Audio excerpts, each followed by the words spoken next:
Our first presenter is from Crucial Data Solutions. He is Cody Wilkie, Director of Quality Assurance. Cody's going to share a live demonstration of TrialKit, the only eClinical platform with a native mobile app for seamless data capture and study management. We're going to see how TrialKit's advanced AI capabilities deliver powerful analytics and reporting, setting a new standard for efficiency and innovation in clinical trials. Welcome, Cody. All right, thank you very much, Perry. Thanks for that opener and the introduction. Again, Cody Wilkie here with Crucial Data Solutions, the maker of the TrialKit platform, a mobile, web, and wearable-based system that I'll be showing you today. Happy to be here alongside our peers and looking forward to showing you this. There is a poll question that popped up. If you could just take a few seconds to answer that poll question for us while I hop into the intro here. Just a quick bit about our company. Advance to the next slide there. Crucial Data Solutions is a US-based held technology company with privately held, been in the industry for 15 years. We have decades of experience behind the system. We love technology. That is our focus. TrialKit itself is widely used around the globe by hundreds of sites to date, approximately 30,000 users. Our customers include sponsors and service providers, primarily out of North America, EU region, and growing in Asia Pacific as well. We are driven by the latest in technology, and so our goal is to improve research data collection through whatever that environment is bringing to us. Today we'll be focused on native mobile applications, and as Perry mentioned, AI. With the prevalence of AI in today's cloud computing environments, how we're implementing that in the TrialKit platform. Yeah. Just a quick look at the platform itself. It is, like I said, it's cloud-based, it's mobile first, it's API driven, available also on the web, and has a full suite of tools like you see here. We're just going to be focused in on that 11 o'clock position today in the EDC component, and I'll be showing you from both our native mobile application on an iOS device. It's also available on Android, and then we'll also be looking at the web as well. So with that, let's jump into it. Share my screen out here.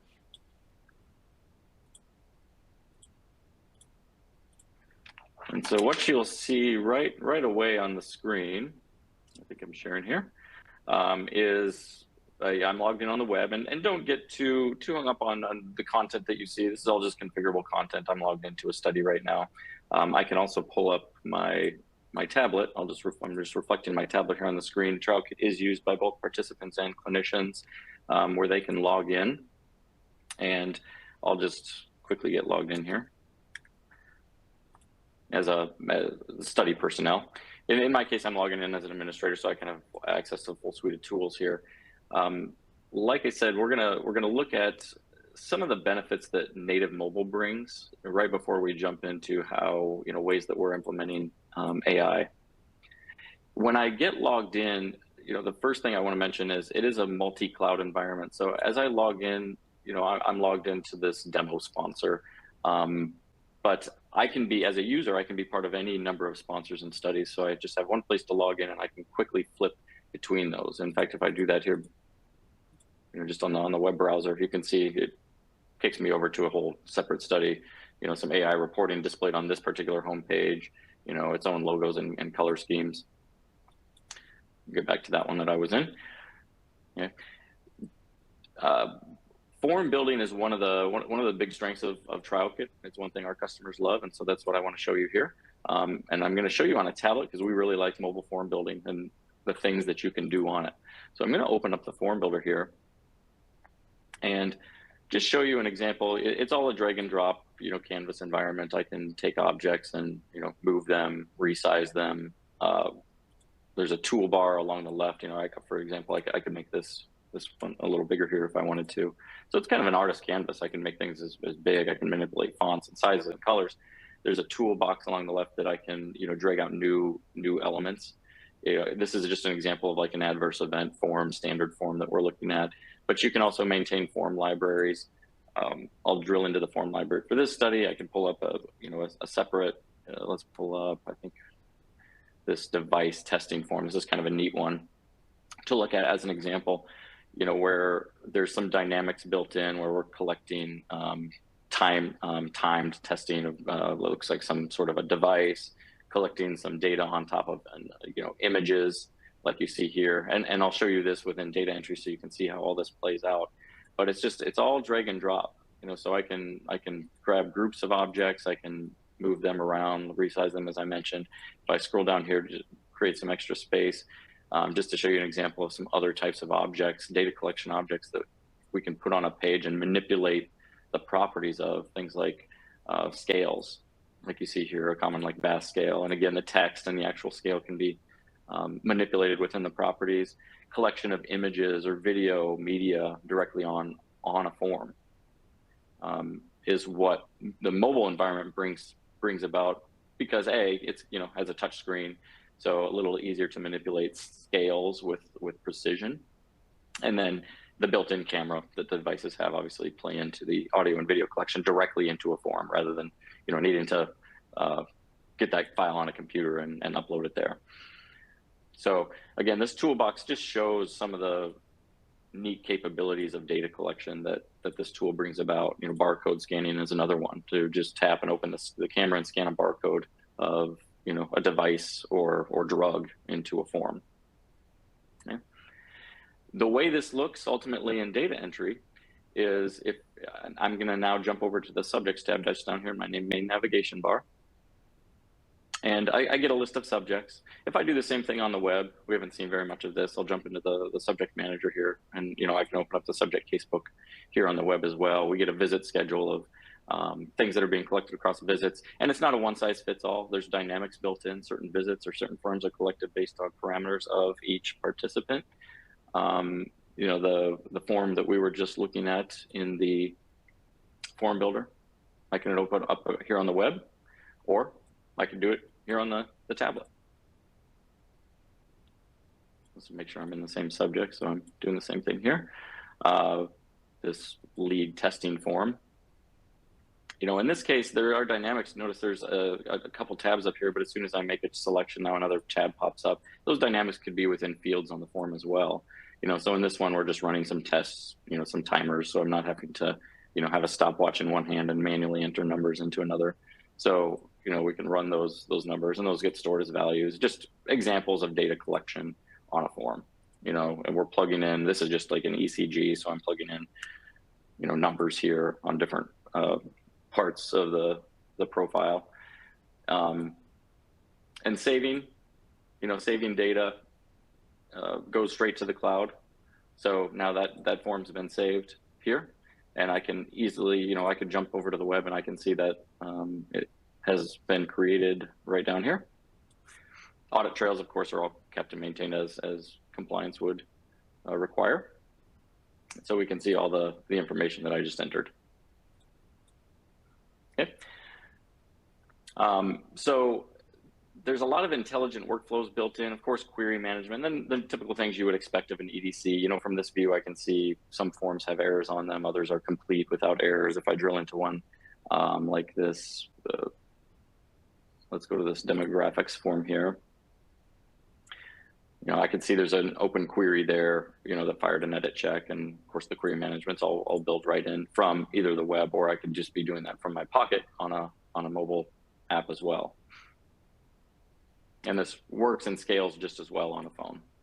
And permissions drive everything that you can do with regard to who can comment and close queries or post messages to them, save data, who's blinded to which fields on data types. Here's just another example of a form, with reference images and other things that can be collected, automatic computations, automatic email notifications, just lots of neat dynamics that you can build into these forms through that mobile forms designer. And the forms designer is available on the web as well. Okay. Of course, data collection is only a portion of the goal. We want the data for a reason, right? So reporting, how to see, the progress of all this information. Right now, we're just looking at a single subject's casebook, and only the visit schedule component of it. You can also collect, log data or diaries from participants. That's all baked right into TrialKit through some of the other tools of, ePro and eConsent that are available, just integrated right in. But if I come out here to the subject level on either the web or the app, I can see various reports that show me progress. Just close out of this query here and head over to the dashboard, where I'm filtering right now for a few different sites. And I can see common self-explanatory metrics here of just overall progress of data collection. Lots of forms of errors in my demo study. But I can see, I can drill into any number of these, see all the closed queries. And there's other focused reports that allow you to drill in on queries and just, adverse events or deviations or missing forms to really track that study progress. And so those are common metrics that are just made available through canned reports.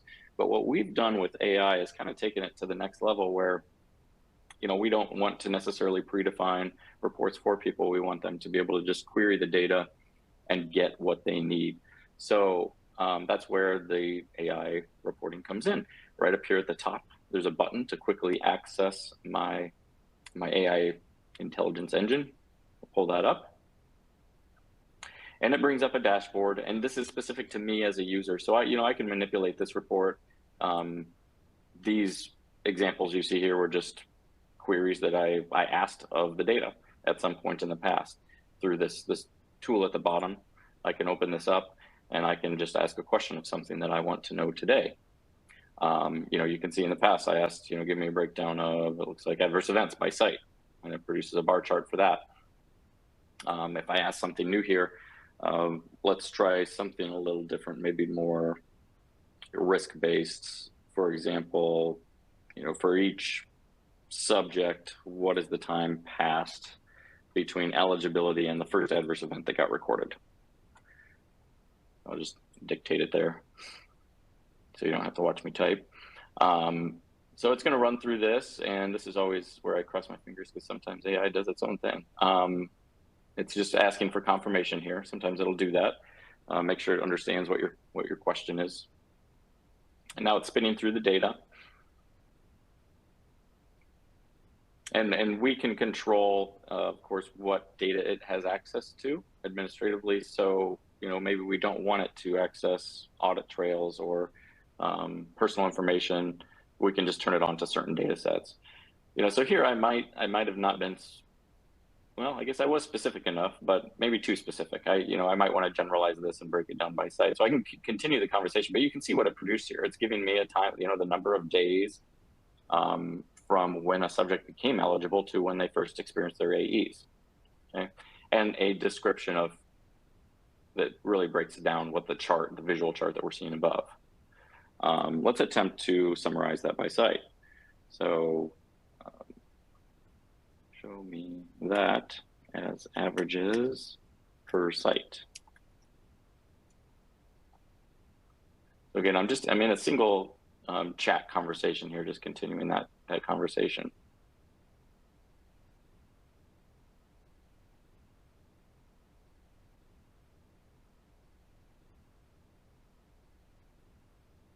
Now, as this goes through, it seems like a long time as we sit here and wait, but imagine having to export your data sets from TrialKit, take them into some reporting engine and produce this. It might take a bit longer than what we just saw there.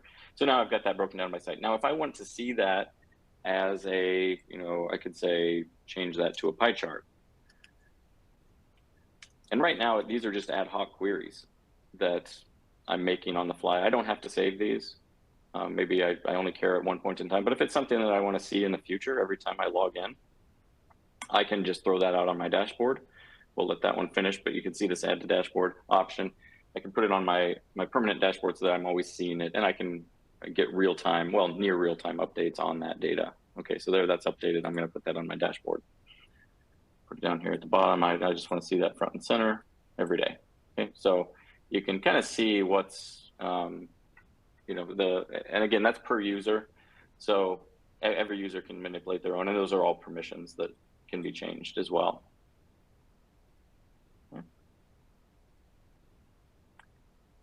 And that is a quick glimpse of TrialKit and just some of the things that we've been doing through both native mobile and AI reporting. With that, I'd like to turn it, just save a couple minutes here for questions. Thanks, Cody. Great, great demo. Thank you for that, for TrialKit. So in terms of cost effectiveness, how does this compare to other EDC technology that's available on the market? We've introduced a really unique licensing model and way to price out the platform. So that is one thing that differentiates TrialKit, is just how we approach the licensing itself. You know, you saw in the diagram earlier, it's an all-encompassing platform. So those are all the tools it comes with, and today we just touched on a couple of those pieces. But the whole platform is available when it's licensed out to our customers, and they pay just through a flat subscription monthly fee. That fee is based on the number of concurrent live studies on a month-to-month basis, and so it's all automated. You know, we've really made the contracting seamless in that regard, and made it easy for both service providers and sponsors to license the software. Awesome. So in your experience, is this more suited for a small to mid-sized organization? What about a large enterprise trial with, you know, much more data? It serves those across the board. We have lots of experience with both. In fact, we've had registries in the past running millions of subjects through the platform, logging in, entering data that equated to hundreds of millions of records being saved into the database. So it handles big data very well. In terms of big organizations, it has a usage calculator as well that allows big organizations with multiple divisions to really see their usage across those divisions, you know, what studies they're running, and the progress of those across clouds as well. You know, so studies could be run by a single company on opposite sides of the globe, partially for data compliance purposes, but also speed and just, you know, cloud locale. So it serves those well. Now, small as well, we have experience with small and mid-size CROs specifically, because the platform, as you just saw there in the forms designer that we looked at, it serves itself well to not needing a lot of expertise. It's an easy platform to learn, and if you can understand Microsoft Word at an intermediate level, you can build compliance studies in the TrialKit database. Awesome. Nice simplicity. Thank you very much. Cody Wilkie, he's the Director of Quality Assurance at Clinical Data Solutions, and he's been introducing us to TrialKit. Thank you for being with us, Cody. Yep, thank you.